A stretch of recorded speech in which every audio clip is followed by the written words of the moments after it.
pas que je manifeste. Bah parce que tout simplement on manifeste sur une zone qui est interdite à manifestation par arrêté préfectoral, ce qui équivaut à une amende de 135 €. Quand celle-ci, enfin quand cette offense est répétée à des interpellations possibles, à des incarcérations, à des passages devant le tribunal, j'en sais rien. Moi j'ai juste eu 135 € d'amende là. Oui, oui, bah comme à tout le monde qui était avec nous.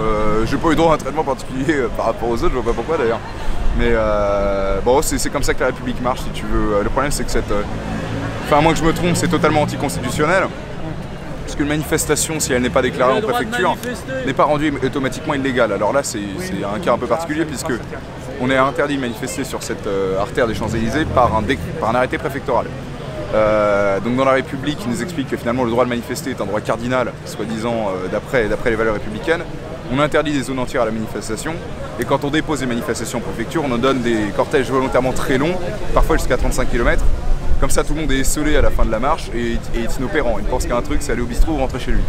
Donc écoute, là notre ambition aujourd'hui c'était de reprendre les champs. Je crois qu'on l'a partiellement réussi, je suis assez content. Assez triste quand même de voir que il y a deux cortèges qui étaient présents aujourd'hui, qui étaient massifs sur Paris, dont un dans une zone relativement peu stratégique, et que beaucoup de nos camarades ont préféré aller à la manifestation pour le climat et soutenir les organisations sorosiennes plutôt que de venir avec leurs camarades reprendre les Champs-Élysées et donc réinitier les manifestations populaires du samedi.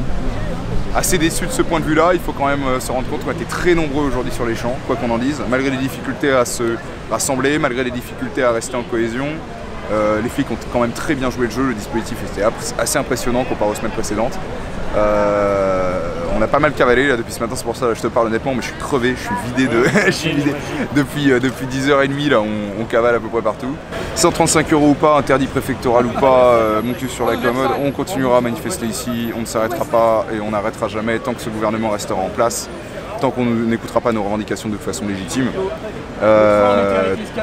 tant qu'on n'écoutera pas le peuple de France, tant qu'on n'incrustera pas le RIC dans la Constitution. De toute façon, je ne vois pas de raison pour lesquelles on aurait rentré chez nous. Dire objectivement, par rapport au 17 novembre, les conditions n'ont fait que s'empirer. Le prix du pétrole a augmenté, les retraites ont diminué, le chômage a augmenté. Je ne vois pas de motif, enfin qu'on m'explique, qu'on me donne un motif légitime pour lequel on devrait rentrer chez nous. Moi j'en vois pas, il n'y en a pas en réalité. La situation est pire qu'avant et elle sera pire l'année prochaine et elle sera pire l'année d'après, si on allait s'opérer. Donc écoute, maintenant c'est plus qu'un combat pour la justice, c'est plus qu'un combat contre un gouvernement, c'est un combat contre une ligne directrice qui va nous conduire à notre perte, de toute façon, qui tente de nous dissoudre dans une institution transnationale antidémocratique qui s'appelle l'Union Européenne.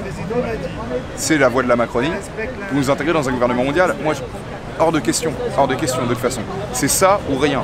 Moi je suis particulièrement attristé de voir que même quand on est nassé sur le côté, on a des Parisiens qui font leur shopping ici, qui nous prennent en photo comme si on était à Thoiry, et des animaux de foire. Je suis particulièrement triste de le constater, mais bon, malheureusement ils réaliseront quand ce sera trop tard. On a de bonnes raisons de penser qu'il y a une grosse crise économique qui arrive, qui vient de faire empirer les choses. Donc si c'est pas aujourd'hui finalement qu'on prend le pouvoir, si c'est pas aujourd'hui qu'on reprend les devants et qu'on pose des questions véritablement politiques, quand est-ce qu'on le fera ? Quand il y aura la reconnaissance faciale, quand on aura les fichiers biométriques, quand on sera tous fichés, suivis, pucés, c'est à ce moment-là qu'on va se réveiller ? J'en sais rien, moi je pose la question. Moi j'attendrai pas ça. Donc écoute, ça fait presque un an qu'on se mobilise. Et on continuera, c'est pas grave, on en a de l'endurance. Et il n'y a pas que moi, on était très nombreux aujourd'hui, très nombreux sur les autres manifs, on est très nombreux toute la semaine à faire des opérations, des actions. Donc c'est ça quand même l'élément rassurant. Bon écoute, 135, ils peuvent me coller ce qu'ils veulent, etc. La tôle, rien à foutre. Comment je vois la soirée, de toute façon je suis pas difficile à faire de la prospective, ouais, non mais de toute façon... Qu'est-ce que tu veux que je te dise? Il y a beaucoup de plans qui sont mis sur la comète, maintenant c'est le problème avec les réseaux sociaux, c'est le problème avec aussi les gens, c'est qu'on ne sait jamais ce qui est distinguer le réel du faux. On a parfois des chiffres de participation sur Facebook ou sur d'autres sites qui sont astronomiques et qu'il faut en réalité généralement limiter par 10 ou diviser par 10 pardon, parce qu'on n'a pas du tout le même chiffre dans le réel. Je vois beaucoup d'internet warriors qui l'ouvrent beaucoup sur les réseaux et qui ne font rien, donc écoute, moi j'attends d'être face au fait accompli. Si on prend les champs ce soir, je serai très heureux et je reste. Maintenant s'il n'y a rien, et ben écoute, qu'est-ce que tu veux, nous on tiendra le temps qu'on pourra, mais c'est pas à 30 qu'on va les tenir. T'as vu les dispositifs en face. Là, enfin, t'as sûrement des images, mais tu verras, tiens, on va les escorter. Tu verras que quasiment tous les champs sont remplis de camions de dispositifs de sécurité. On peut pas faire 5 mètres sans tomber sur un escadron de gendarmes. Et attention, fais gaffe à toi. C'est pas à 30 qu'on va pouvoir les tenir. Donc écoute, le nombre fait la force, l'unité fait la force. Moi j'attends de voir, Écoute, on se reverra peut-être ce soir et on en discutera peut-être. On se gossera face à Élysée en flammes.